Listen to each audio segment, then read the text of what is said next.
Hello, everyone. Welcome back to Dean's Chat, where we discuss all things podiatric medicine. My name is Dr. Jeffrey Jensen. I'm the Dean at the Arizona College of Podiatric Medicine and co-host for the Dean's Chat podcast. Once again, I'm with my co-host, Dr. Joanna Richey. Hi, Joe. Hey, Jeff. How you doing? I am doing fabulous. Getting ready to go to the Western tomorrow for a couple meetings, and it should be a big weekend. Yeah, it's always really exciting. Western's a fun place to have a meeting, all the Disney excitement, and getting to connect with a lot of people on the West Coast is always really exciting. So, absolutely. Hello, everyone. It's Dr. Jensen from Dean's Chat. If you're on the fence as to whether you want to join the American Podiatric Medical Association, jump on in. It's a new APMA. Whether it's advocacy concerns, scope of practice, billing and coding, consider membership at the APMA as your professional insurance. Well, Joe, we've got a phenomenal guest today. I'd like to introduce Dr. Colin Mizuo. Dr. Mizuo, welcome to Dean's Chat. Hi, Dr. Jensen, Dr. Richey. Thank you for having me. Oh, it's a pleasure. Thanks for carving out time. We are very informal on Dean's Chat, as you'll soon find out. And so if it's okay with you, let's go first names. Colin, Joe, and Jeff. Perfect. Sounds good to me. Yeah, thank you so much, Colin, for taking the time to come talk with us and our audience about your experiences. We're really excited to have you on, and we'll start with your formal introduction, and then we'll kind of move through some of your accomplishments as we go. So Dr. Mizuo practices currently in Portland, Oregon with Pearl Foot and Ankle. Graduated with his undergraduate degree from the University of North Texas in psychology. I'm excited to dive back into that one. I went on to do your podiatric medical degree with William Scholl College of Podiatric Medicine, the Chicago campus, and then went to do your residency surgical 3-year program with MedStar, Georgetown University Hospital. After your residency program, you went on to join the Navy as a lieutenant, and we're really excited to get some of the experiences that you had in that transition. So I'd love to start maybe with, let's go back to your undergrad, and you started in psychology, and I have found some of the most interesting people have had degrees in their undergraduate experience that were not necessarily a pre-med degree like a biology or chemistry. And so it was not a shock. As soon as you told me that, I was like, oh my goodness, you are one of those very deep, reflective type people. Tell us a little bit, how did you go from psychology and how did you find podiatry? Yeah, I think one of the most interesting facets in life for me is like the human brain, right? And it's how people interact with each other, not just from the initial exchange, but how that evolves over time. And then even taking into cultural differences, and how different subgroups, populations, and people interact with each other and how they interact with each other. And also how that gets perceived by other people that are maybe not from that same background.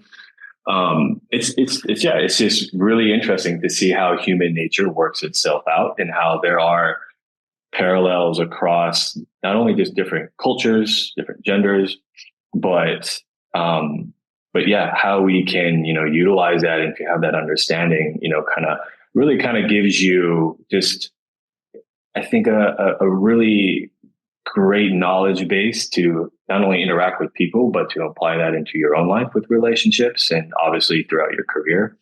And so I actually kind of fell upon psychology in my undergraduate career. I didn't, unbeknownst to me, UNT, or University of North Texas, was one of the top schools in Texas for psychology. And I kind of bounced around through different degrees from architecture to engineering, and then stumbled upon psychology, and then was actually building my way where I was actually working as a clinical psychologist on campus. And I think really quickly realized that maybe it wasn't the best career choice for me. I had always knew I wanted to be in a career of medicine. And I thought, just with my natural interest of the brain and how people, human interaction works, that would be the great, career choice for me. But, I think in the college world, maybe I got a little jaded too quickly because, a lot of the problems that I was listening to were what you can imagine, college stuff, right? Yeah. Social kind of skill sets that are kind of evolving throughout, your throughout the college kind of career and experience, just because, it's such a growing up period. It's a big phase for other people. It was just, oh, he said this, my friend said this about me, my boyfriend's not doing this. And it's just stupid stuff that it was hard. And obviously the realm of psychology goes so much deeper into that, but that was my initial exposure. And, at some point you have to kind of ask yourself, is it something that, I really wanted to stick with? And then podiatry actually fell into my lap. So I actually played semi-professional rugby and got kind of fell into it at a bar. I started playing. I redshirted with football, and just really didn't work out for me. But then I actually I fell into a bar that was owned by one of the assistant coaches for the rugby team at the University of North Texas. And obviously, as a football player, going into a bar full of a bunch of ruggers, not very well perceived. And they basically were challenging me, saying that, I couldn't handle rugby. And so that obviously scratched an edge of my type A personality. So once I quit football, went out to try out for the rugby team, made the team, and kind of took off for me pretty quickly. And so once I started playing with the Texas Selects, one of the coaches, the assistant coaches, one of the team doctors was a podiatric. And I luckily didn't have any of my own injuries, but a lot of my players, my teammates did. And the first surgery I scrubbed, I'll never forget, was a Charcot reconstruction with an X-Fix application. So you just kind of seeing like the one end of the extreme, right? And it kind of just, everything fell into place. My mom was a diabetic, or is a diabetic. And so I initially kind of pursued that interest because of the diabetic limb salvage facet of that profession. So yeah. Jeff, your thoughts? This is so good. Colin, I used to tell my residents, about the time you think you've seen everything, trust me, you haven't. And usually the things you haven't seen weren't physical. They were like psychological or something going on. I'm sure you've seen some Darwin moments as a clinical psychologist. And then it carries over, right? So I am always fascinated with psych majors, as Joe said, because the human condition is unbelievable, and life's hard under perfect circumstances, but with chronic diseases and the challenges our patients have, you must use your psych background every single day. Oh, absolutely. Every single day. I mean, I think one of the unspoken challenges with our profession, and not just podiatry, but just doctors, medical professionals, is how quickly you have to adapt to people.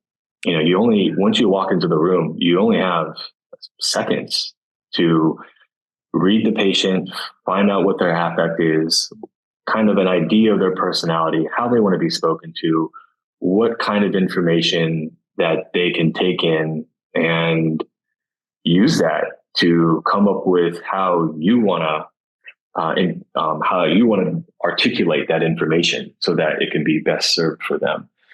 And it's just a difficult thing. And people come with all different walks of life, and I think there's obviously cultural aspects of it that are obviously common sense, that you walk into the room, there's going to be some cultural differences and shocks that you have to kind of adapt to. But just people coming, I've traveled all over the place. I was born in Japan. I grew up mostly in Texas and Cali, went to Chicago for school, went to the East Coast. Now I'm on the West Coast. So I've really just seen such a wide difference in a spectrum of personalities.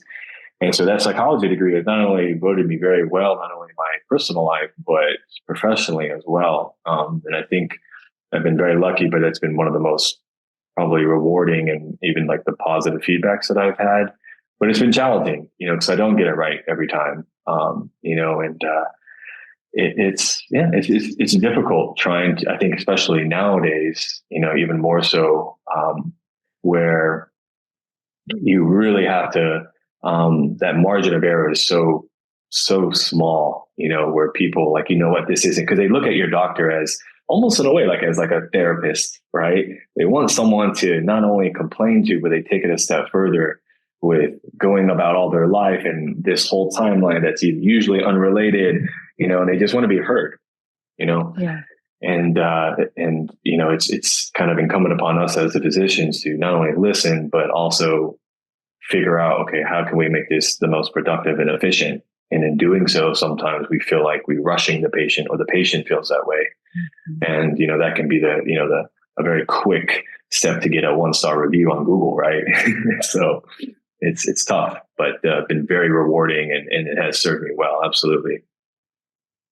That's interesting you say that, because that first impression, that first interaction, is human relationships, period, not to mention the doctor-patient relationship, really defines the rest of in many ways, defines the rest of the relationship. And that initial visit's crucial. And Joe and I, we're working with our students every single day, getting that thorough evaluation, listening to the patient. You never know what you're going to pick up. Even though it's the life story, you still pick up little nuggets here and there. So lots to be learned there. And not everybody has the benefit of having a psych degree. I wish I had one. No. So, I mean, it's a lot of the articles, the literature I read is psychological related, because it's constantly something that's evolving. And I think, with all the dynamics going on in society today, I think it's, made that process a little bit harder. But, there was a study that I was reading actually that came out about 5 years ago that, when people do it everywhere in all walks of life, but, when you meet somebody, there's like a scan. It's like almost like a machine, just kind of head to toe, right? And you're scanning this person, trying to get an idea of who they are, where they come from, what are their similarities. You're looking for parallels in your lifestyle, what you can and can't get away with, cultural similarities or differences. And you think about like how we all do that, when we meet somebody. You talked about first impressions, Jeff. It's like, it really, I think that's the best analogy, because we can't help our minds but do it, right? And you can really, I think we can all relate to the point where we really kind of maybe quickly wrote somebody off, and oh, this isn't personally matching my vibe, and then other people that we just have this genuine connection with, and we stay and talk with them for a lot longer. So it's been interesting to try to read what the psychology literature has been pumping out with, to better understand those patient dynamics. Fantastic. Joe? I find this so interesting, right? And like this idea of mirror neurons, and how you're saying, Colin, this idea, like you're scanning someone and you're trying to find the similarities. And, sometimes we think of, we're scanning them up and down and we're going to put a bunch of judgment. But I think the first thing that scanning is actually that social like acceptance. We want that tribe. We want our people to accept us. And it's so interesting to me, some of the stuff around mirror neurons, this idea that like, even right now on this podcast, as we start talking, like our heart rates will start to synchronize. Like we're not even in the same room, but this is incredible how the human conviction is to try to assimilate to one another. And I think that this is a really interesting part of medicine, is when we can connect to someone on that human level, they are much more likely to listen to what we all want our patients to do well, but how we deliver that message really matters. I'm curious if there've been times that you've noticed a conversation maybe going in a way that you're like, oh, that's not how I want this to go. What do you do in that moment? How do you pivot? How do you try to get your patient to come back to you, or anybody? It doesn't even have to be a patient. Maybe it's the OR charge nurse who's like, nope, your case isn't going. How do you pivot in those moments? What are your secrets? Yeah, I think there's a couple of ways to break that down. I think if the conversation isn't going the way I'd like it, or the first thing I do is I try to stop talking. I feel like at that point I need to do a little bit better job of listening. And maybe that I've overshared or overspoke, and I need to try to bring it back a little bit and figure out, okay, where are they wanting out of this conversation, and where are they wanting out of this visit? And I think sometimes, you can get into a routine. I think the best analogy is like heel pain, right? We go through this algorithm, right? And, I think one of the best things too that I think is not emphasized enough is looking at social cues. When you see someone kind of squint their eyes, or yeah, that's okay. Other people, it's just going way over your head. Maybe I'm talking too fast. So body language has been something that I think I've been focusing on a little bit more recently. And then sometimes it's just, I'll just straight up apologize. And it's like, I'm sorry. I think we've gone down a path where this isn't conducive to the way maybe you're interpreting the information. So how can I best, bring this back to you in a place that, you are going to get the most out of this visit? Mm-hmm. And I just let them talk. Right. Now, if it is, I think we'll kind of dive into it later, where I've had a wide range of experiences, especially in the military, going into the DC area. And I think, when you're dealing with people like colleagues, both in a clinic or an operating room setting, and the conversation or the interaction isn't going the way you want it, then I used to get kind of temperamental, because it's like, at the end of the day, the patient is suffering, right? Like, if we're on the same page, like we have to fix this, right? And I think that's why we all, our heart rates and our blood pressure just skyrockets in the OR sometimes, because, in order for the best outcome, it's not just about you, right? The OR staff, going from the circulators to the scrub tech to the anesthesiologist, they're an extension of you, just like it is in the clinic setting, right? The MAs, the front desk, they are extensions of you, and they're a reflection of you. And when an interaction isn't going so well, then instead of being temperamental, I have to try to figure out, okay, like, how can I make this work for me in a way? And I know that seems a little selfish, but being mad and angry, which I've done and tried, it doesn't bode well for anybody. It puts everybody on edge. But you have to try to figure out how you can make that situation work for you. And once again, that's just kind of going back to understanding people's dynamics. Okay, they don't, if you have a scrub tech that you're getting, that they don't know what they're doing, maybe they were thrown in that position, you don't know kind of the ins and outs.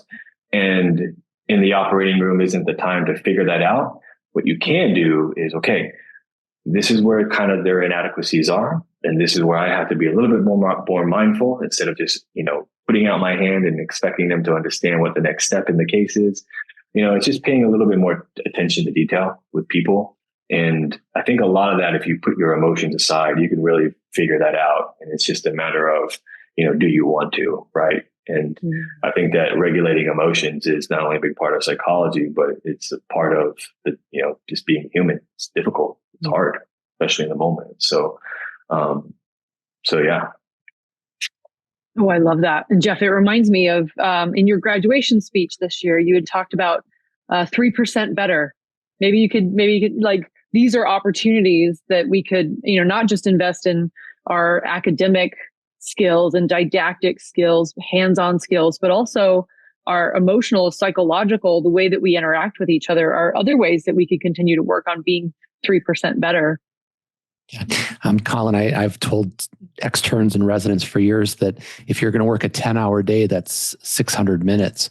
3% of that is 18 minutes. And if you're willing to spend an extra 18 minutes after your co-externs go home or you come in early, those are the 18 minutes that are going to make a difference in your life. So it's the 3% rule, we call it. And I get emails to this day from students I taught 10, 15 years ago that say, oh my God, Dr. Jensen, that works. And so to your point, Joe, there's no doubt. If you don't mind, I have a question. Another podcaster, Brian Howie, has a podcast called The Great Love Debate, and is always talking about people and relationships. And one day I asked him, I said, Brian, at these colleges of podiatric medicine, we see so many couples come out of them. It's astounding.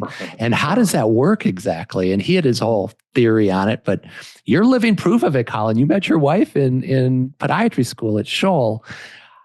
How is that okay if I go down that path, Joe? Right? Yeah.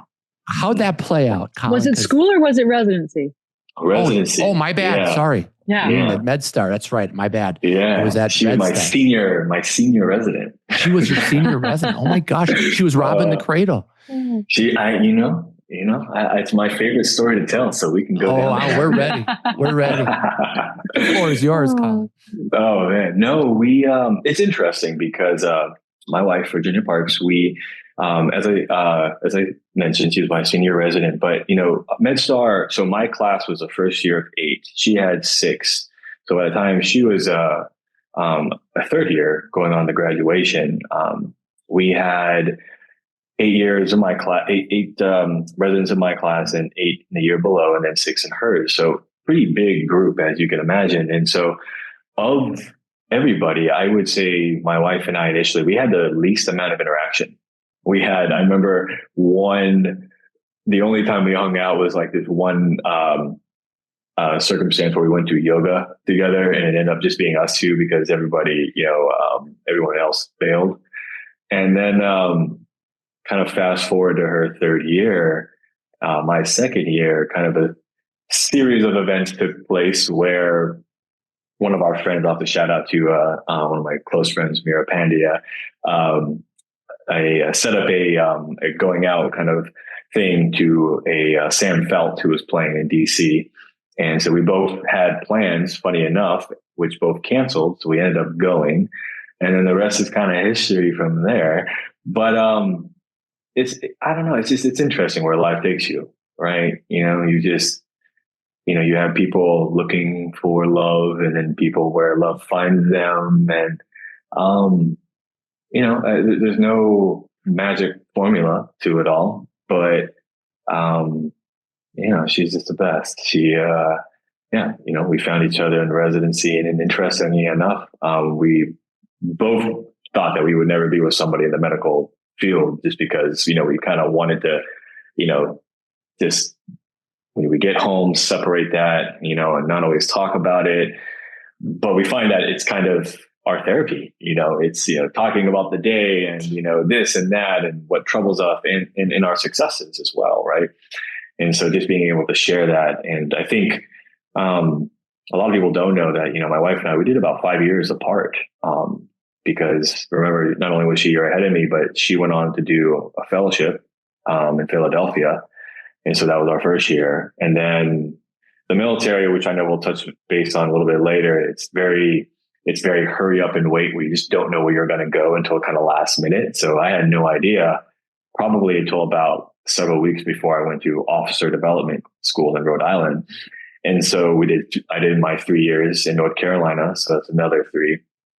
And then, I think it was like kind of on my last year or whatever, just going back into DC. So like I said, almost 5 years.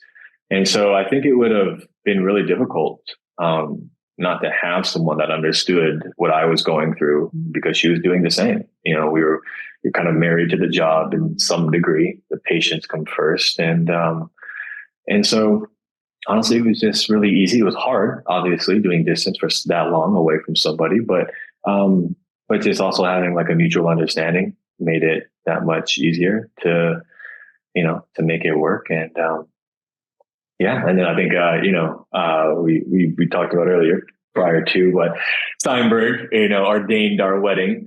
We got married in Philadelphia. That was a very special place for us. So yeah, he has ordained 2 weddings now. So he loves to gloat about it, I'm sure. Oh Were they both his residents? Yeah. I love it. Uh-huh. That's awesome. Oh my gosh, that's fabulous. What a great story. I would love to go in, I think this is going to probably be released around the 4th of July Independence celebration. And I would love to highlight some of your military service. Just a brief kind of shout out to some of the awards that you won. You're a highly decorated lieutenant in the U.S. Navy, including several. I'm going to read just a couple of these awards off. And my version of highly decorated and your version might be different, but I'm very impressed by some of the things that you've done, Colin. So the Navy and Marine Corps Commendation Medal, Global War on Terrorism, Humanitarian Service Award, National Defense Service Award. So can you tell us a little bit about what your military journey looked like and what got you interested in military service? Yeah, I've been a kind of a side hobby. I'm kind of I don't want to say a history buff, but I've been always had a huge interest in history, specifically as it pertains to warfare. And so, my grandpa, he was a Japanese American. So after, Pearl Harbor, the bombing, he was put in a concentration camp with a lot of other Japanese Americans. That's where he met my grandma. And, at that point, the Japanese Americans, they were identified as American. They implored Congress to let them fight. And so an entire regiment was made of them. And, so I grew up listening to a lot of my grandpa's war stories and how he escaped death several times. And then my dad, he almost went to Vietnam, but he kind of got sidetracked to putting an engineer. And so a lot of the friends that he went to training camp with, died in Vietnam. And so just kind of listening to their stories, I always thought that I would just somehow serve. I knew it wasn't going to be on the front lines being an infantry guy, but I kind of had that passion, and I just didn't really know how to make that come into fruition. And then literally 2 to 3 weeks before I graduated from podiatry school, I found out about a scholarship program through the Navy, and I applied for it and got accepted. And and so it was a scary but enlightening, but also extremely rewarding experience. Just, obviously worried about, where you're going to go, if you're going to deploy, but luckily, I was able to do kind of my 3 years of 6 years of total active duty, but 3 of that was included in my residency through the scholarship program. And then the post 3, I got stationed at Camp Lejeune in North Carolina and was able to finish out there.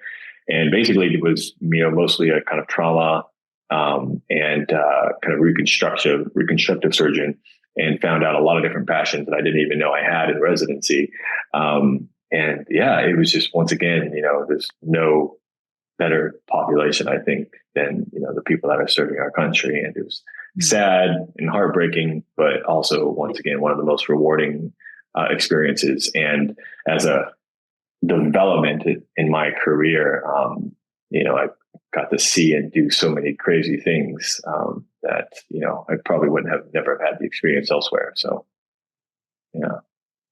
And when you were there working at the Naval Medical Center in Camp Lejeune, you were able to have some of the residents from MedStar actually come and work with you, and you were voted Faculty of the Year. Can you talk a little bit about that experience? Yeah, that was a rewarding experience. I've always loved teaching. I've tried to figure out the best avenue of how I could, find myself in a teaching kind of setting. And it was, I think, also a little bit sentimental for me too, just because I knew that third year class pretty well. And, it just kind of worked out where they needed a rotation. So the majority of them came, and Steinberg got them an apartment in North Carolina in the middle of nowhere. And it was great. And, I think, as a teacher, right, you're trying to figure out, not only how you want to be a teacher, how your skill set and how you're going to articulate that information has to somewhat evolve too, especially from resident to resident. Right. And, I just really enjoyed the intimacy of the one-on-one, as opposed to being in thrown into a bigger program where you're dealing with all of them at one time. And, I really kind of found that, I think if I do want to continue teaching, it's going to be in the form of a fellowship where, once again, you have that one-on-one. So I was able to learn that about myself too. And it was great. I get to see them in clinic, in surgery, as opposed to, depending how your, university setup or academic setup is, you may see a resident one day and then you not see them again for several weeks. And so it's really hard to get an idea of where their skill set is. So this was amazing because we were with each other, all the time. And it was very flattering, and it meant a lot to me to be voted for the Faculty of the Year. I only wish I could actually have been in person to accept it, because the award ceremony was the weekend of my wedding. So, so They sent me a beautiful video, and it was amazing, and definitely one of the most meaningful awards I've had for sure. So, well, I suppose if you were going to miss it, that's a fair excuse on not being. I mean, I asked my wife if it was okay, but she said no. So, not a good way to start the courtship, right? There you go. Yeah. Yeah. Colin, I have a question for you. You just said a couple minutes ago that when you started working in the military and you were doing these trauma and reconstructive cases, you realized you liked things that you didn't realize before. And I'm paraphrasing you, but it made me think about our current students, Joe, because they come in as second year students and they're like, oh, this is what I'm going to do with my career, X, Y, Z. This is what I'm going to do. And I think it's important to keep your eyes and your mind open to where certain aspects of our profession might take you. Case in point in your situation. Yeah, I couldn't agree more. Jeff, I mean, I've had a pretty interesting, I think, character arc, not only just in the person that I've become from who I was, but my interests. I think I told you guys, I was playing rugby, but you would imagine that the sports medicine stuff would be the thing that would interest me the most. But it was the limb salvage thing that, seeing that sharper recon with the X-Fix that really perked my attention. And because it hit home for me, right? My mom was a diabetic, and, I wanted to, looking at amputation rates and how involved podiatrists are in the interprofessional algorithm from private practice to hospitals and just the role that they play. And then I go to school and you're learning everything, right? And at that point, I don't know what I'm interested in. I'm just trying to stay, afloat. And then I picked MedStar, who we have one of the leading figures in diabetic limb salvage, and John Steinberg. And I get there, and I also wanted, for me, I've always said that I've been a product of, my hard work, but mentorship as well. I'm a product of the people that have invested time into me, and I'll never, go throughout life without, paying a tribute to them, because they have, just like my parents, made me the person I am today. And, Dr. Steinberg is, the best example of that, the father figure to me. And, he's just a very special person to me and always will be. But the things that I've learned from him, not only from a professional, but, as a person. And, I love the limb salvage aspect of it, but then I started getting a little bit of exposure to trauma.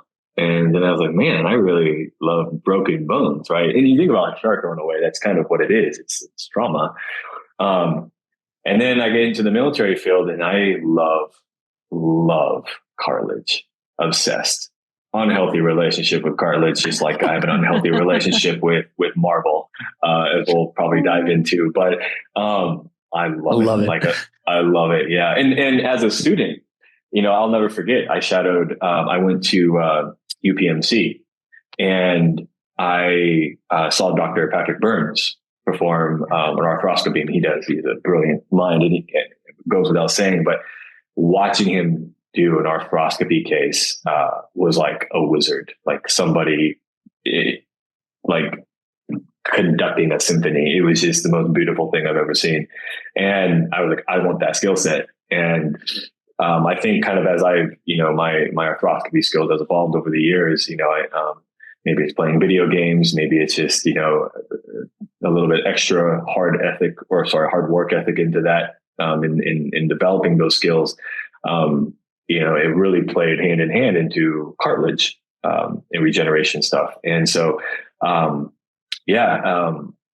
something I'll brag about it a little bit, but I was the first person to perform a Macy procedure in the ankle at a military facility in the United States. So that's something I kind of hang my hat on. And it was, kind of when a door closes, another one opens upon you. And I definitely go into detail, but it's kind of a long-winded story. But yeah, just going back to what you were saying, Jeff, I mean, you just never know kind of what the climate brings, right? I mean, it's just such a healthcare, right? It's changing right before our eyes to direct pay care models, private practices, and private equity groups. And just so much is changing, right? And so, I think I don't want to say it's a naive outlook, but I agree in that life changes, right?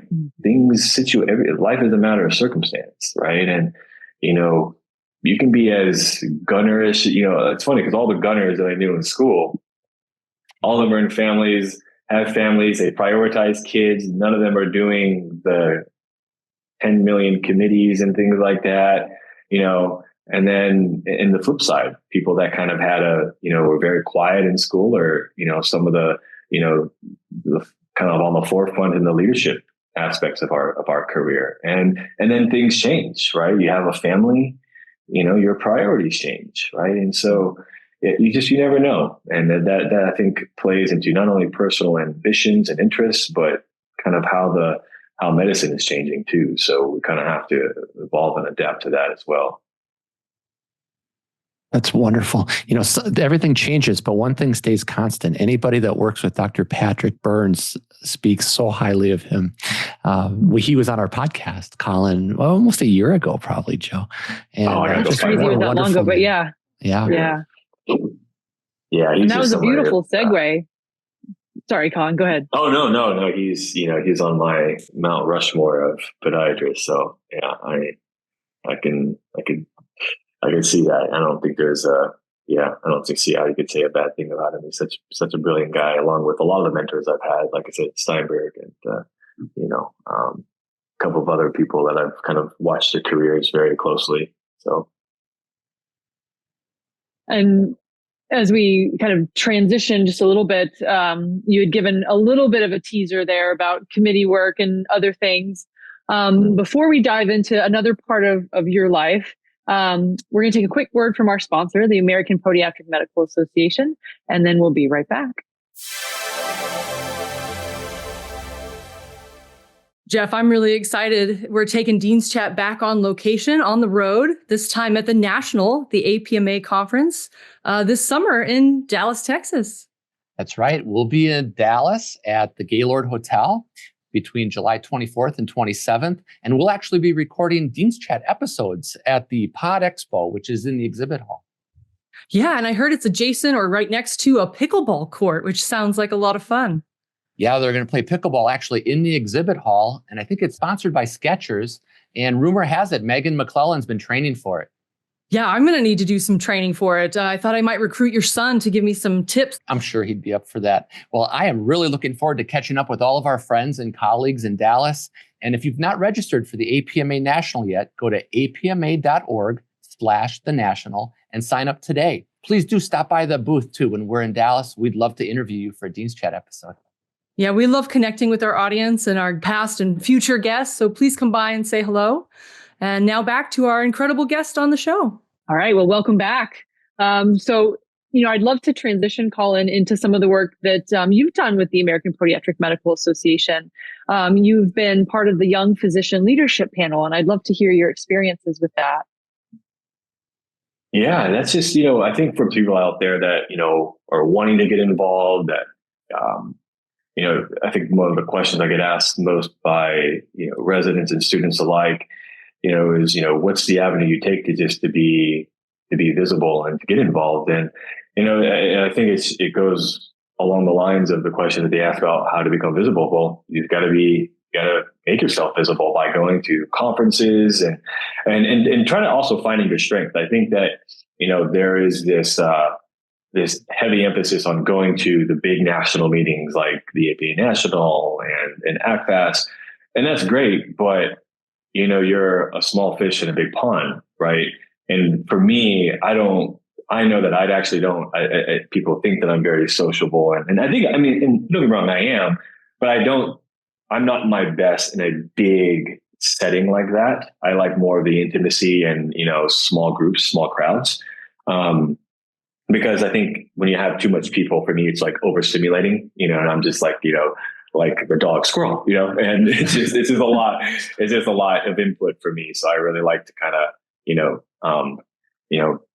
narrow it down. And I would say kind of going to like, the surgical skills courses or a lot of like the local meetings or regional meetings, where that you do get that intimate setting and you have a better opportunity to have a one-on-one with maybe a mentor or someone that you really, that you really admire in the profession. It's just hard to do that with these big national meetings because a lot of their colleagues and friends are there. And so just trying to make yourself visible is a little bit more of an arduous thing. But for me, I actually went to the national. It was at the harbor. I want to say technically, I think that's Maryland. So actually not too far from where I lived in Old Town Alexandria when I was in Northern Virginia. And that's when I kind of reconnected with Diane Tower, who was one of my professors at Scholl. And she was actually the one that, thought I would be a good fit for the young physicians with kind of the military and diverse background. And, just kind of reached my tenure with it this past year. But that's kind of, how that happens, right? You just, oh, hey, how you doing? It's good to see you again. I haven't seen you in forever. And then, you catch up and then you exchange kind of the history of what you've been doing. And then you foster a relationship there and it kind of carries forward with you. And so there's just so many opportunities to do that.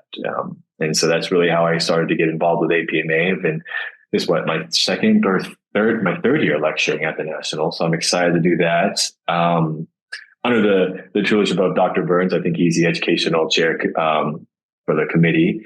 And then I'm currently on the research committee with Dr. Albright, who's currently the chair, who's phenomenal. I went to school with her. She was a year above me at Scholl, and she's just absolutely phenomenal. And so, I think for me, it's just, surrounding myself with people that are not only like-minded, but, that are people that I can learn from, so that just has always really kind of been a priority for me, to evolve as not only as a surgeon, physician, but, from character, leader, so. Yeah. This comes full circle, Colin. So Diane Tower, she came to our residency at North Colorado out of Scholl. And she was one of my residents. Yep. And so every time I interface with Diane, I remember those early days, right? And I'm so proud of her. Her career's been phenomenal. Mm-hmm. Yeah. I'm privileged to call her a good friend. So she's just absolutely wonderful. I owe her a lot for, my involvement in APMA. And while we're on the topic of friends, I would be remiss if we don't have some small Marvel conversation. Also friends with Timothy Miller. And the three of us sat in an airport for several hours having some really fantastic deep dive psychological Marvel conversations. So this is going to be maybe a good transition that kind of goes into rapid fire, but it doesn't have to be rapid fire yet. But who would be your Marvel superhero spirit character? Like who is Colin in Marvel universe? Oof. And it can be a couple if you need to merge. Yeah. Physical attributes, because there's two answers to this. So as a kid, I loved Nightcrawler.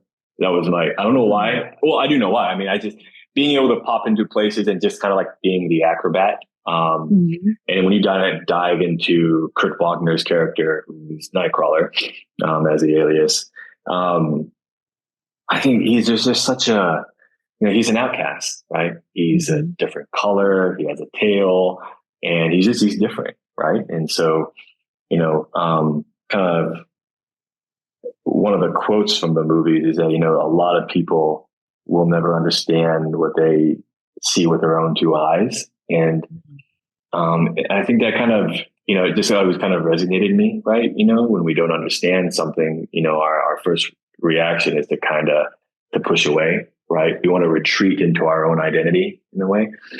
And so, he's an acrobat. He's a martial arts expert. And so I've just kind of always admired that about him and being able to teleport. But I think, and I hate to steal this because I listened to Tim Miller's, your podcast with him, right? Not too long ago, and we're like two peas in a pod. But growing up, these, my dad would read me the Marvel comics, all the originals. So I think that's why I'm such a huge nerd, is like I'm getting to see all these kind of come into like real life in some ways, obviously displayed on in the cinematic kind of setting, but it's just such a nostalgia for me. But Spider-Man, I know that's kind of what Tim said. But Spider-Man was just something because like as a kid, I was just not a confident person. I shied away. I hated big social settings. I was a nerd. I was a geek. I had glasses and braces. I didn't know what to do with my hair. It was awful. And, but something about, where my confidence came from was like in the school, in the classroom. And then, for me, I was just such a curious person. I wanted to try everything. I was kind of a jack of all trades, a master of none. And something about, when I'll never forget one of the things that I take with me, my rugby coach said is like, look, man, you have to constantly feed your ego because people are constantly trying to take it away from you. And I've always kind of had this Jekyll and Hyde, like when I step on a field or an athletic, I become a very different person. It's kind of like how I can be very goofy and fun, but when I'm in the OR, obviously we play bangers, nothing but bangers in the OR, but I'm also like laser focused. And, kind of stealing from what Tim said too, it's, I also have a lot of self-doubt. I question myself. I think I over prepare, maybe I overthink. But that it's kind of, at the end of the day, I realize, that self-doubt it's useless, right? You prepare yourself as much as you can, and then you deal with the outcome, right? Because at the end of the day, whether you fail, you're going to have to prepare and wake up the next day and figure out how to do it, how to make it work. And if you succeed, you just got to wake up the next day and you got to figure out, all right, what's the next task? What's the next journey?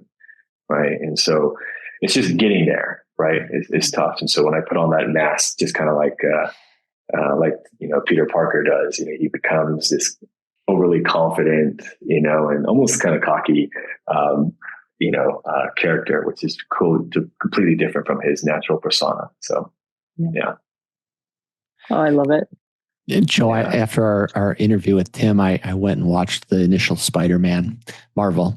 And what a great story. I mean, when he's Spider-Man, he's actually cocky, right? He's kind of he's quippy and flippant a little bit. I think that's fabulous. That's interesting. Yeah. Like I said, we're two peas in a pod. Wow. So. That's fabulous. Yeah. How about some rapid fire, Joe? Let's do it. I'm going to let you start this one off, though, since I just asked the Marvel question.